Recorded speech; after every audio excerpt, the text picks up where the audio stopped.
Hello, everybody. Welcome to the Minimalist Podcast, where we discuss what it means to live a meaningful life with less. My name is Joshua Fields Milburn, and joining me here at Earthing Studios in beautiful West Hollywood, California, is my good friend TK Coleman. Hey. Coming up on this free public minimal episode, a caller has a question about some of the practical issues he's having with curating a simple wardrobe. And then we've got a question about strategies for maintaining a minimalist uniform. That's followed by our Right Here, Right Now segment and a listener tip. Also, on page 3, we're going to talk about 7 things to hide to make your home feel less cluttered.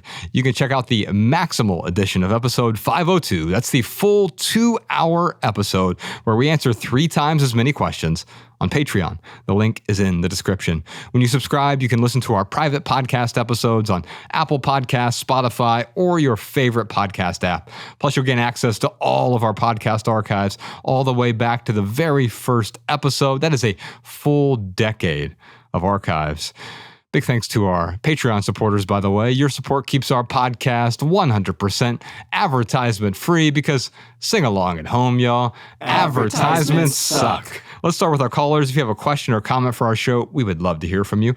Our phone number is 406-219-7839, or you can email a voice recording to podcast@theminimalists.com. Our first question today is from Jonathan. Hello, Minimalists. My name is Jonathan. I'm a listener from the UK.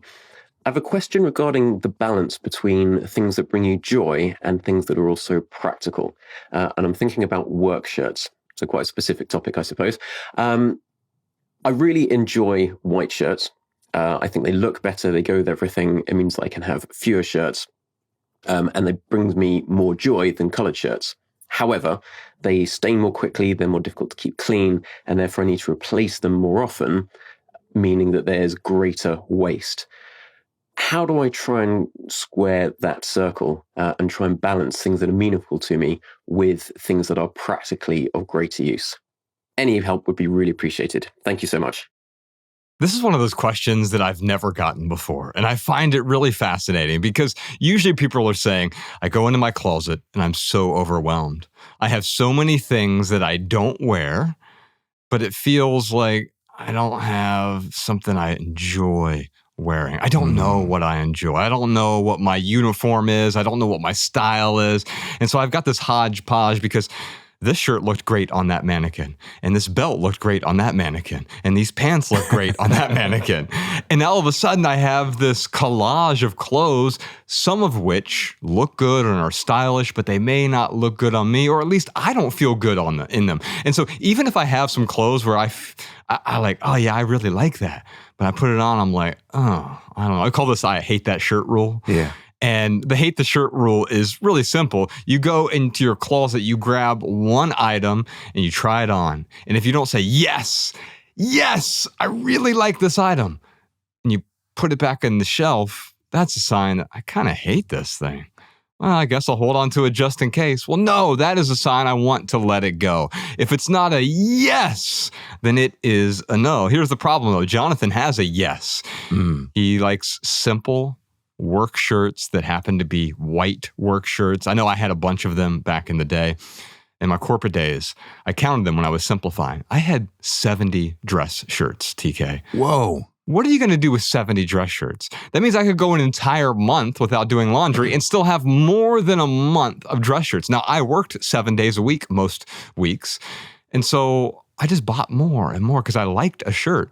And many of those were white shirts. So the first thing to not do is not buy 35 white dress shirts. We know you don't need that many. Now, if there was a compelling reason to have that many, okay, but for most of us, there is not a compelling reason. So it gets to the heart of Jonathan's question, TK, and I'm curious what you would say is, look, I want a simple wardrobe, but what should I do if a simple wardrobe isn't as practical as I'd like it to be? If it isn't as practical as you like it to be, it's not simple, right? Like simplicity is like speed. It's relative. Are you fast or are you slow? Who or what am I comparing you to? The answer is I don't know. Are you tall or are you short? I don't know, next to Shaq or next to me. It depends, right? And in a similar way, simplicity can't be defined by what works for someone else. It's like you talked about with the clothes on the mannequin. Just because that looks good on you doesn't mean it looks good on me. And just because it looks bad on you doesn't mean it looks bad on me. And so when we define simplicity, we have to start with saying, hey, clutter is whatever gets in the way. What gets in the way is what creates an obstacle between me and the results that I want to create, me and the experiences I want to have.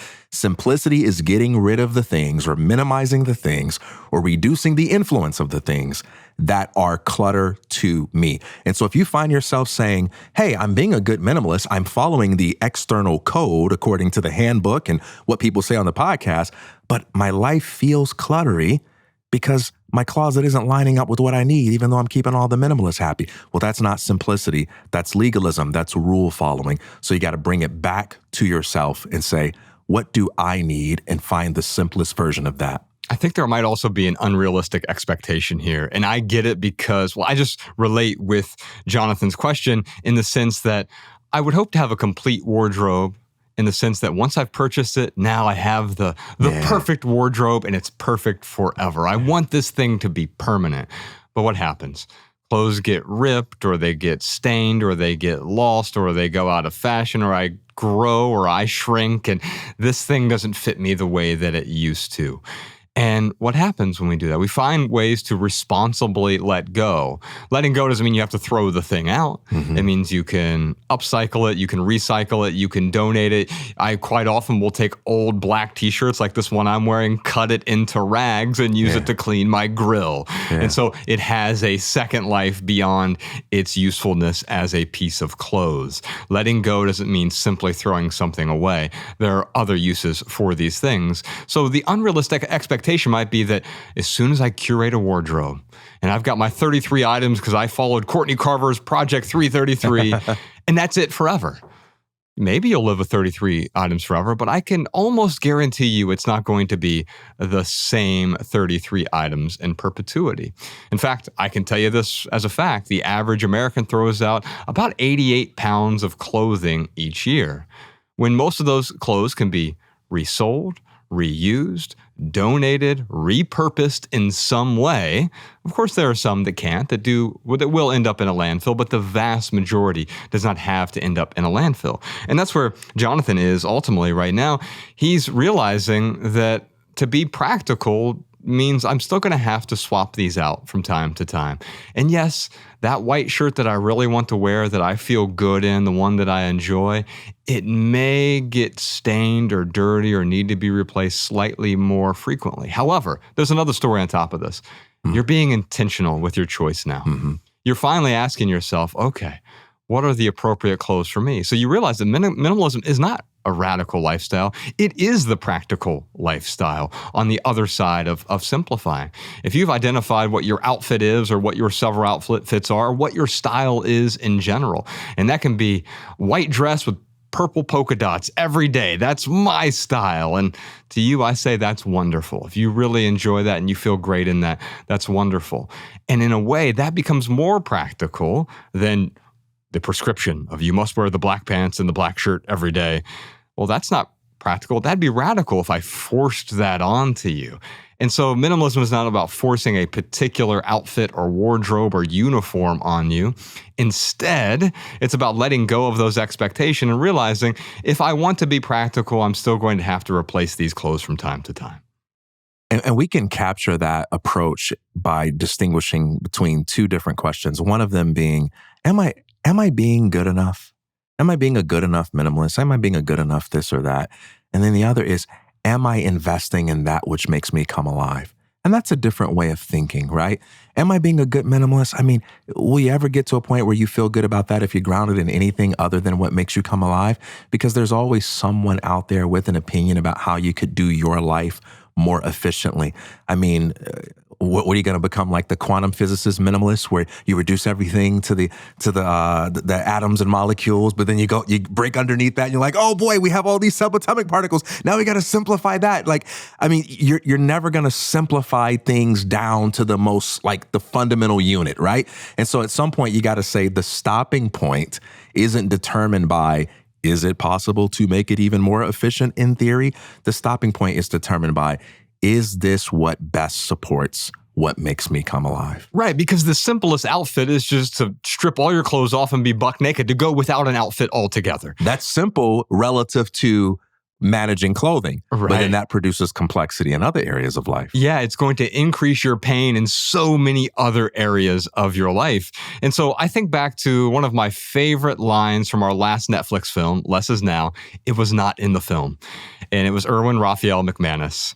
And we talked about it on the podcast later, but he said that beauty is essential. And when I think about aesthetics, he understands aesthetics really well. And there are certain people, like he comes into the studio dressed exactly like us, but you can tell, like aesthetically, something's different. The cut of the shirt is different, the cut of the pants, the way he's wearing it. Yeah. And part of that is him and his essence. But the other part is he recognizes how important aesthetics are. They're not secondary, or I'm sorry, they're not in the background. They're in the foreground for a reason. A flower is beautiful to attract the birds and the bees, not the other way around, right? And so they know that in order to be pollinated, in order to spread their seed, so to speak, in order to get out there in the world, aesthetics are an essential part of what they do. And I think that's what Jonathan is wrestling with right now. And so if I get practical with you for a moment, let's keep it simple here. Let's say that you decided, you know what? I have 3 pairs of pants and I have 10 white shirts. Now, those numbers are arbitrary. You can adjust those boundaries as you see fit. Once you have that, you realize that there's a certain number of them I'm going to have to replace every year. And maybe it's half of them. Maybe I need to replace all 10 shirts every year. That's fine. I do that with my black shirts. I have 10 black t-shirts and I just replaced like 8 of them. They were getting old and raggedy and literally I turned some of them into rags to clean some stuff. So they ended up being rags, but I know that eventually I'm going to have to replace them. But you know what happens? I'm no longer throwing out 88 pounds of clothing every year. It doesn't mean I'm not getting rid of some clothes, but by consuming less, I'm producing less waste as a byproduct. Even if I wasn't thinking about being eco-friendly, these decisions are far more eco-friendly.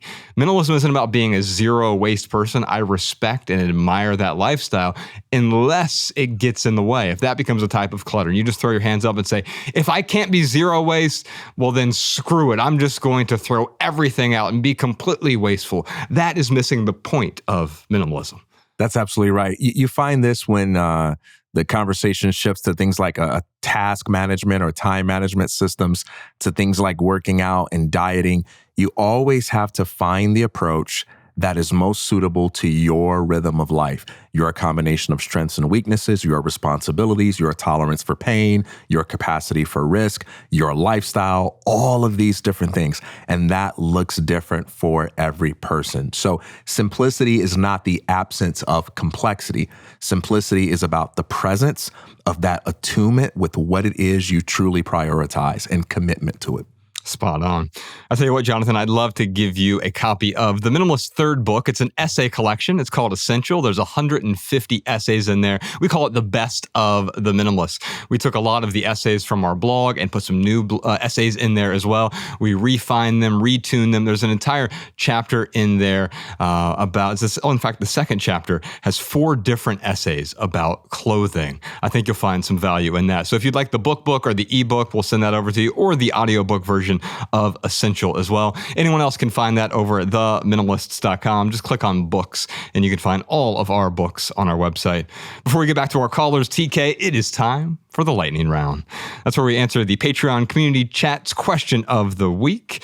And we attempt to answer these questions with a short, shareable, minimal maxim. You can find this episode's maxims in the show notes over at theminimalists.com and every minimal maxim ever at minimalmaxims.com. We'll also deliver our weekly show notes directly to your inbox, including 5 new maxims every Monday for free if you sign up for our email newsletter at theminimalists.com. We'll never send you spam or junk or advertisements, but we will start your week off with a dose of simplicity. All right, check this out. Question of the week this week might be one of my all-time favorites.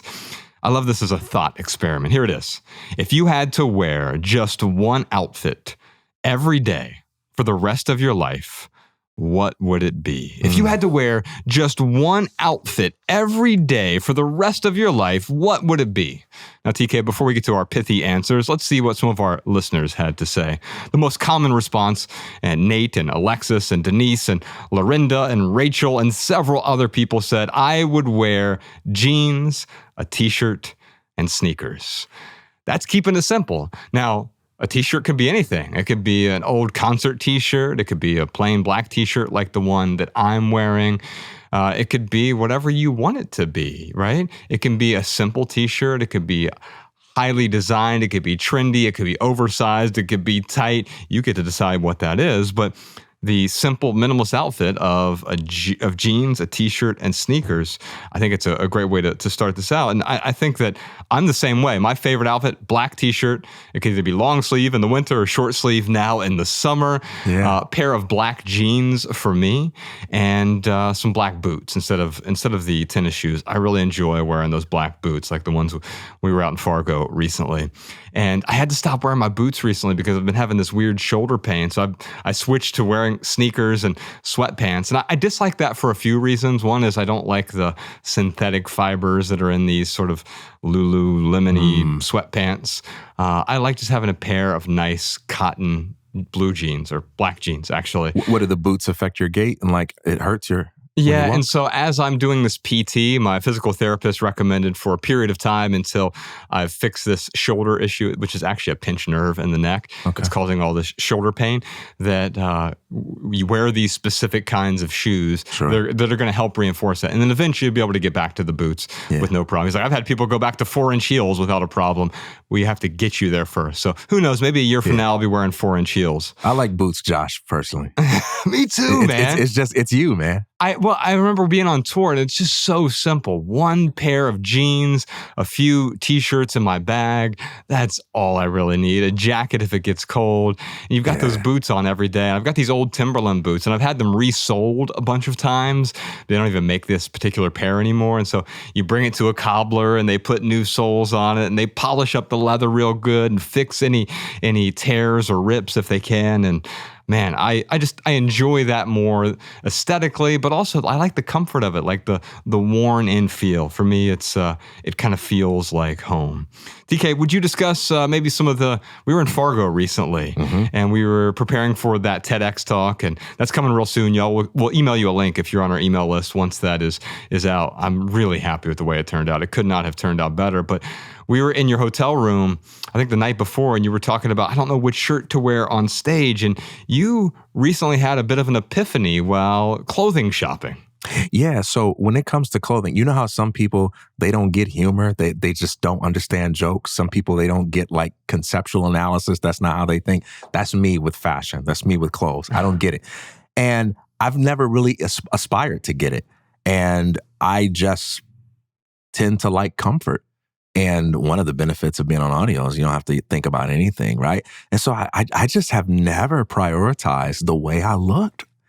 And when I went shopping, which is not something I do very often. That's not a phrase I've ever even heard you say. No, man. I mean, I'd go into like Target and get like a pack of the 3 Hanes, like black t-shirts, like $10, $12 or something, and call it a day. Wouldn't even try them on. So like, it fits, it doesn't, it is what it is. This is what I'm going to wear. This is what I'm buying. And what's funny though, is when you take some time and you walk into a nice store and you try on a nice shirt, it hits different, man. Like the way the clothing feels on your body. I remember Professor Sean was talking about that shirt that he invested in. And it's funny because you buy things, you buy cheap things and you buy them a lot more frequently. But then you buy like one $60 shirt, one $70 shirt. It's like, man, it's nice. It feels really good. Now, a shirt like that, I can't just walk into the store like I do Target and just be like, let me get this whenever I need it. But it's like, it feels so good. And I was telling Professor Sean this. I said, I'm just going to have to put myself on a schedule and build my wardrobe piece by piece with nice little things. I'm not where I want to be, but I want to start investing in having a vocabulary of clothing, not because I'm overnight infatuated with how other people see me with respect to fashion, but after going shopping and trying on different things, I can kind of begin to get it, how the clothing that you wear affects the way you feel, the way it feels on your body, the way, just all of that stuff, you know? Yeah, I think we know that intrinsically, if I were to give you a shirt that was just way too small, like 3 sizes too small, and like if I wore one of my daughter's shirts and she's 12, I would feel so uncomfortable in it, right? Yeah. We know that, but then we kind of just like, oh, this is good enough. And I understand that. Like, I don't want to neurose over my clothes all the time. It's the reason I wear these Los Angeles apparel t-shirts. It doesn't work for everyone. Nicodemus, when he tries them on, he's like, I just don't like the way it fits me. And that's totally fine. Yeah. And finding a brand, not out of brand loyalty, but as a shortcut to I know what works well for me. I really like these shirts too because they're not made in a sweatshop. They're made here in Los Angeles, so they don't have to travel across the country. But then also they're really high quality. And they're made by people who get like 401k benefits and different things that I like about that. But that wouldn't mean anything if it was a crap shirt. And it's like, yeah, okay, I'm paying all these people for a shirt I don't like. It happens to be a shirt that I like. It's not super expensive because they're also, just because you spend $1,000 on a t-shirt doesn't mean you're going to get more quality either. That's a bit of an economic fallacy. Absolutely. I got to tell you about this though. I bought a new pair of shoes for the first time in a really long time. I went into Allbirds. Allbirds. Yeah. That's it. See, you know fashion, man. You like I told you that like 2 weeks ago. He remembers.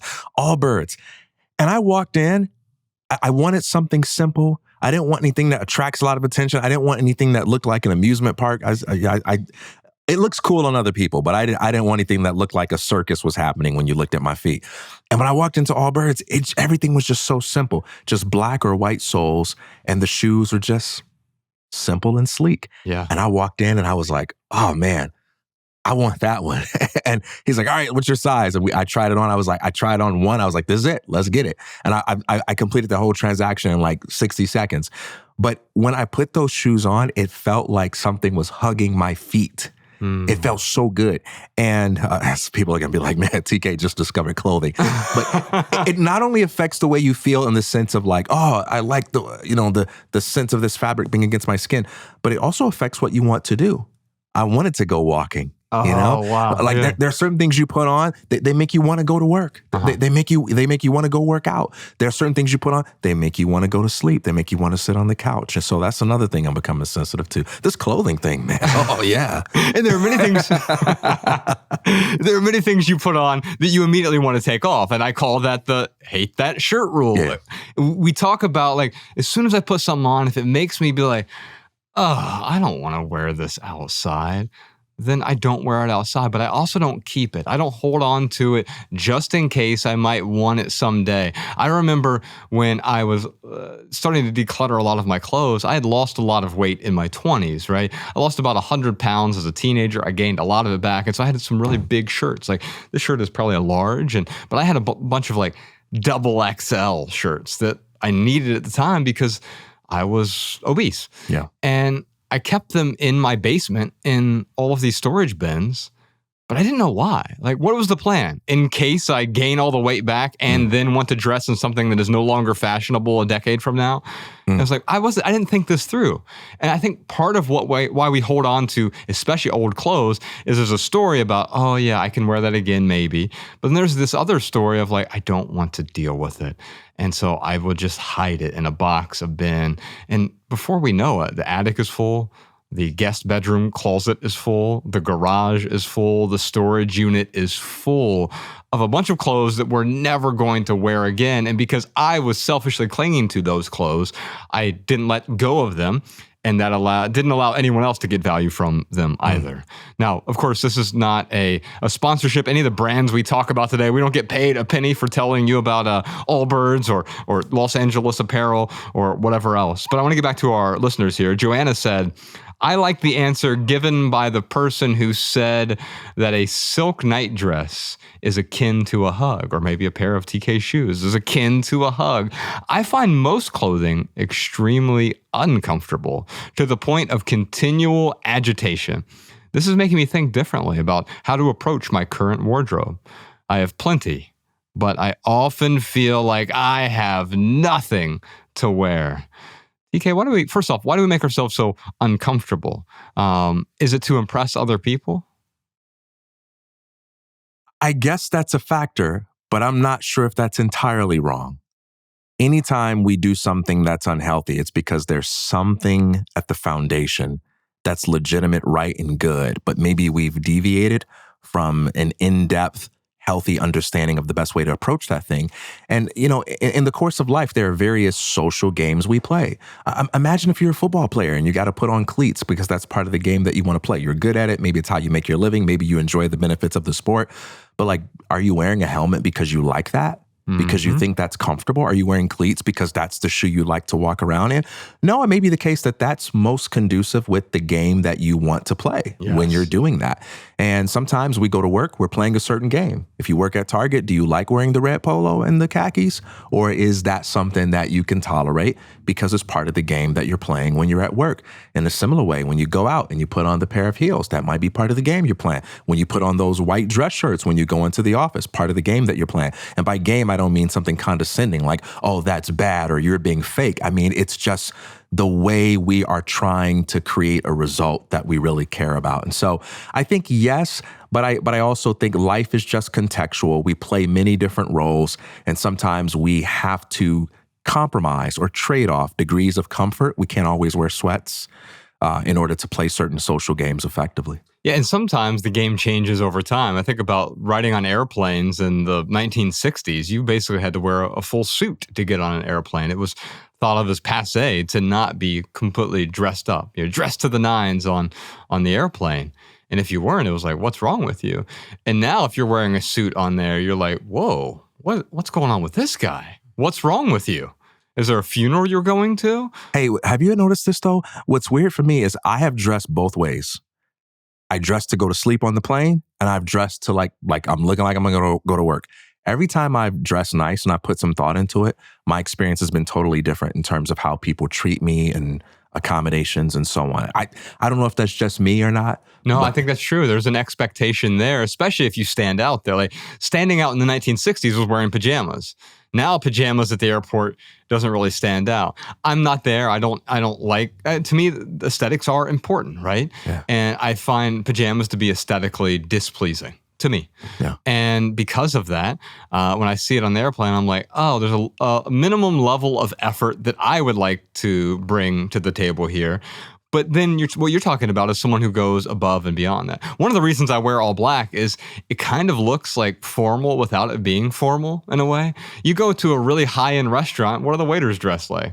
They're dressed in all black usually. And sometimes they might be dressed exactly how I'm dressed right now. They have a pair of nice pants on, they have a t-shirt on, or maybe a button-up shirt, and they have black shoes on. And it's simple, it's elegant. And then if you find a brand that fits you well, you feel good in it as well. However, the comfort thing I think is interesting, but then there's also this other aspect to what Joanna was saying about owning too many clothes. So what is it about owning too many clothes that makes us feel like we have nothing to wear? It's almost like having too many options. It makes you feel paralyzed, like you can't choose. It's a similar kind of phenomenon, right? Yeah. Where you're just drowning in a sea of ambiguity and indecisiveness because you have so much. You're just suffering from cognitive overload. Yeah, the paradox of choice. It's like whenever we're on tour and I don't have somewhere to go to shop, the places like the grocery store I usually go to in Ojai or the one here down the street in West Hollywood, I go into a Walmart when we're on tour if it's the most convenient thing, and it's overwhelming. And it's like, I feel like there's nothing for me to buy here because there's everything for me to buy here. Mm-hmm. Iris Ann said, my uniform feels uncomplicated and natural and comfortable. Right now, it's white jeans, a linen t-shirt, and a cashmere sweater. However, as long as I do not need to restrict myself to only one uniform for the rest of my life, I do enjoy sprinkling other outfits like dresses, skirts, etc. between my quote-unquote uniform days. Uniform days. That's a good title there, Professor Sean. Write that one down. Uniform days, or the uniform, right? Because I wear a uniform because it's simple for me and it eliminates that paradox of choice. I just go to my drawer and I pull out, I have two drawers in my closet. One has my short sleeve t-shirts. The one beneath it has the long sleeve t-shirts. And today, a short sleeve t-shirt day or a long sleeve t-shirt day. Okay. And then what pair of pants is on top? If I'm wearing jeans, I typically only own one pair of jeans at a time. Eventually, I bought a second pair for when I need to get that first pair repaired. If for some reason there's a giant hole in the crotch, I don't want to walk into the tailor and say, hey, I need these back same day because I'm not going to have any pants until then. So for me, jeans. And then this morning, I'm driving in here and I've got these synthetic pants on that I dislike wearing, but I'm wearing them temporarily, right? As I go through this physical therapy, I spilled a little bit of coffee on them this morning. Oh, man. On the day we're talking about outfits, I spill coffee on my pants. If they were my black jeans, it just adds character. With these pants, it's like, oh, now I have to try to spot treat them. Oh, that didn't get it out. Now I've got a little stain there. Now I'm self-conscious about it. This is the opposite of feeling comfortable. But I think Iris Ann brings up a really good point here. It doesn't have to be a single uniform. You can have a bit of a capsule wardrobe. We talked about that with Courtney Carver. We'll put a link to the episode we did with her about capsule wardrobes and everything she talks about with Project 333. I really enjoyed that challenge. The best dressed people at our live events are almost always doing Project 333 or some version of a capsule wardrobe. But the idea for this episode that we're recording right now came from Professor Sean, who's on the couch right now. He has been upgrading his clothes to clothes that he really enjoys wearing. I almost said investing, but I don't look at buying nice clothes as an investment. I look at investing, just the way I look at investing, more strictly like I'm putting money in my 401k account as an investment. But I can understand colloquially when we talk about, oh yeah, I'm investing in myself. Or I'm investing in my own confidence. It just means that that's where I've decided to allocate some money. And Sean, you've decided to allocate some money to your own version of a capsule wardrobe. What does that look like? Yeah, TK said so much of what I wanted to say already, but I used to Welcome to my world. Yeah. I used to do the jeans and black t-shirt thing for years. And then this started because over the last few years, I've put on size in my shoulders and chest and back. And he does CrossFit every day. He's being humble. He's very strong. And a lot of my, I used to wear small t-shirts and basically all my small shirts stopped fitting. Especially if I like lift my arms over my head and then everybody can just see my whole torso. So I was like, okay, I need to get bigger clothes. And I decided in doing that to buy nicer things, and I took inspiration from one of my style icons, Daniel Craig, and his portrayal of James Bond and in other movies. And I was like, well, what are some of these pieces that he wears that I like? And I did some research into them, and I bought those exact pieces and found brands that I like. And once I kind of was sure of what I like, I just started buying things. Three different kinds of shirts, a polo, Henley t-shirt, but just in multiple colors. Uh-huh. And as I was doing this, like I had a whole list. I want to buy a bunch of these things. And I was like, well, wait a second. I'm building a capsule wardrobe. Right. I don't need to buy a ton. I just need to buy, about 33 things. Yeah. And I think I settled on like 38 things, but I still dress very similarly to how I did before, the jeans and the t-shirt, except now sometimes that t-shirt is a polo or a Henley. Sometimes the jeans are a pair of cotton chinos. I'm wearing a lot more cotton now. Yeah. And to me, that's important, not wearing synthetics, especially around my private parts. So my underwear is cotton. My t-shirt is cotton. And as soon as I go back to jeans real soon, that will be cotton as well. I just don't want all the synthetics. We talked to Dr. Saladino about that on episode 499. In fact, we did a YouTube video around that, why he talks about the endocrine disruptors, and some of the studies around that as well are really, really terrifying. But Sean, back to what you were saying, I really enjoyed the fact that you were doing that, but then I would say it improved your confidence in a way because the clothes look good on you. Just because it looks good on Daniel Craig, it's probably a sign that's not going to look good on me. Right. But that brand happened to look really good on you. And so you didn't just go out and buy, Daniel Craig wears this, so I'm going to buy 38 of these. Yeah, but it also kind of... You talked about it as an investment, like it pays dividends in how you feel. Mm-hmm. But I also found it paid dividends in other ways because, okay, if I'm going to buy the clothes Daniel Craig wears, well, I'm not Daniel Craig, but I want to look as close to him as possible. There's other work I have to do that. I have to make sure I've got my diet pretty honed in. I've got to make sure I'm not skimping on exercise, things like that. And then the only other practical thing that I wanted to say, that I learned doing this, because I think a lot of guys out there could maybe use this practically, is like I said, I used to do the black t-shirt thing, and black's great.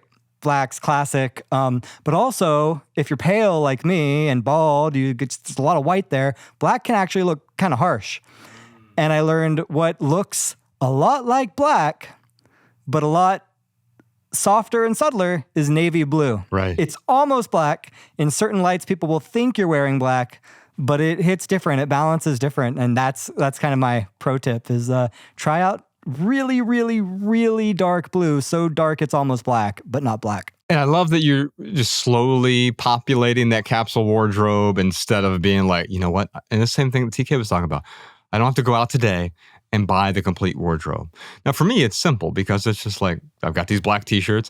Now, maybe there's some day where I decide to change that. I'm not married to this. I haven't renounced all color. In fact, sometimes people will say like, hey, why are you always like just dressed in all black? And I said, well, the color's in the personality. And people used to say this about our website too. Why is the website black and white? I said, well, the color is in the words. I want you to get something out of it. I don't want to distract you from that. Let's do a couple more really quick. Thank you, Professor Sean, for that. Lee said, for exercise, work, lounging, and motorbike riding, I sometimes change 4 times per day. It's a nightmare, but it's all black. DK, let's talk about the benefits of having a single color palette, because you tend to dress in mostly all black as well. I dress in all black, but I like this point here that sometimes it's different. Like at home, yeah, I'm probably just going to wear some black shorts and maybe not even a t-shirt when I'm at home. It's just me wearing black cotton shorts and I'm out in the backyard, I'm going for a hike, and I don't have to have superfluous things. But I'm not going to wear that same outfit here to the studio. But I share some commonalities, right? If I need to go to a wedding, I have one suit and it's dark gray, so it's very similar. It's a similar color palette. What is the advantage of having a single color palette? Well, on the first level, it just makes your decision process a lot simpler, right? You have fewer things to think about. Those cognitive resources can go towards something else. But there's another cool thing that happens, and I call it the muting effect. It's almost like if you say the same thing over and over again, it kind of fades to the background and people don't hear it anymore. It becomes the equivalent of silence. In a similar way, when you have a single color palette, it doesn't really attract as much. It eventually begins to fade to the background, and it just becomes a thing that you do. It becomes your thing, and it just kind of takes your outfit out of the way. People just accept it. Okay, this is a guy that wears all black, but after a few days of interacting with you, it ceases to be interesting, and there's no element of performance where it's like, all right, I wore a nice shirt and a nice combo yesterday. What am I going to wear today? Mm-hmm. And you do see that. That is a real thing where people spend a lot of time stressing about what am I going to wear? What's going to look right? And a single color palette can give you a kind of advantage where you don't have to deal with that as much. Yeah, it's a baseline. And I think you can also add variety by accessorizing it in interesting ways, or from time to time changing. Remember episode 400? I wore that purple shirt in here. Yeah. And people watched the video version freaked out. Like they were upset. They're like, what is going on? Is Josh okay? It's like, it's just a purple shirt. It's a celebration. And so sometimes like deviating from the norm, that's how we celebrate. If every day if we're celebrating all the time, then you're actually not celebrating. Celebrations stand out. They recognize something like we were doing that day. Mm-hmm. One more from Stacy here. Stacy said, if I had to wear just one outfit forever, it would be a 2-piece bikini and flip-flops. Now, Stacy completely stole my answer. Imagine me coming here in a 2-piece and some flip-flops. I think you're lying about the flip-flops. How about you, listeners? If you had to wear just one outfit every day for the rest of your life, what would it be? Let us know your thoughts in the Patreon community chat, which, by the way, you can join for free. Okay, give me something pithy, TK. If you had to wear just one outfit every day for the rest of your life, what would it be? What you wear reveals what you live for. So when I first thought about this question, I thought, what would be my one outfit? Maybe the Jordan Peterson Joker suit. Just kidding. Just kidding. But that is worth careful study, right? How he made that transition from like absent-minded professor to GQ to Joker suit. Anyway, my first thought was, I want to be comfortable. And so I imagined myself wearing sweats and sneakers. And then I thought, oh, wait a minute. It's not comfort that I want. I want to feel good. And there are multiple manifestations of feeling good, not just comfort. I don't want to feel like vegging out all the time. Sometimes I want to feel like running. Sometimes I want to feel like working. And so I thought, okay, what would make me feel good? And there's a pair of black slacks that I bought. And when I put them on, they're not like jogging pants. They can go either way. You can dress them up or you can just sort of make them more casual. But when I wear them, I just feel awake and I feel ready to go. I feel ready to move. And I think I would like to wear clothes like that. It's definitely going to be black, you know, because I'm like Lil Wayne, black car, you know.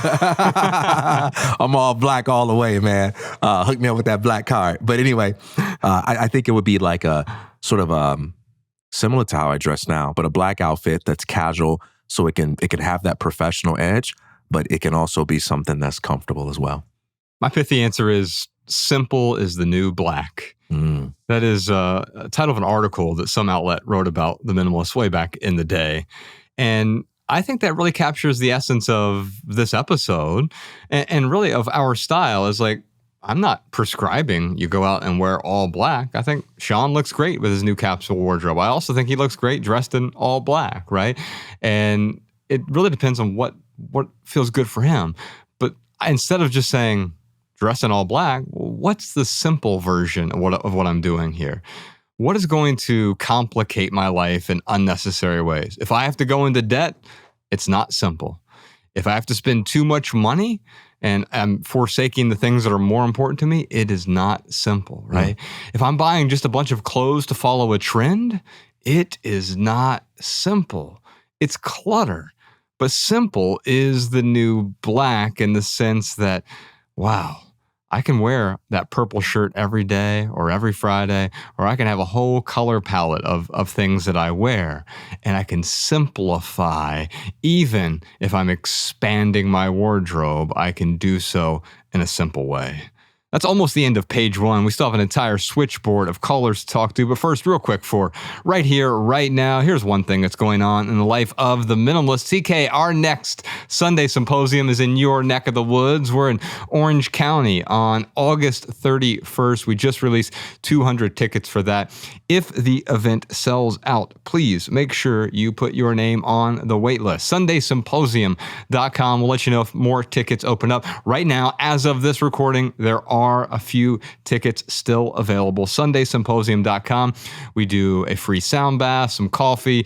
We do a minimalist talk. We do Q&A. We do hugs afterward. Tell me about Sunday Symposium for someone who has never been to one of our live events.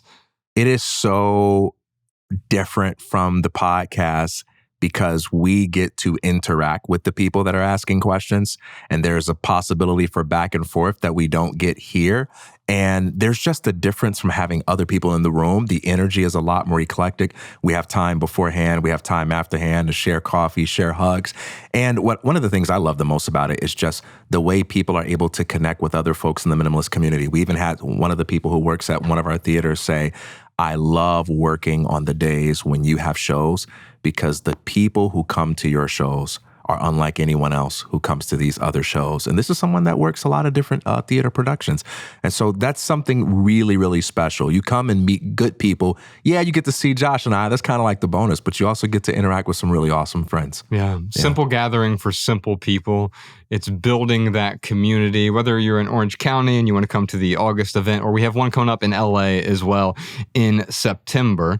You can find the free tickets while they're still available at SundaySymposium.com. And if you can't attend in person, you can subscribe to our True Fan tier on Patreon. That's the only place to find recordings of all of our live events. We're talking more than a dozen years of live events. You can find them over there. Also, one more thing. Yeah. It's family friendly. And also, if you're a couple, you know how people sometimes go to the movies and they talk about the movie afterwards, but sometimes it's difficult because movies don't always lend themselves depending on the kind of film you watch.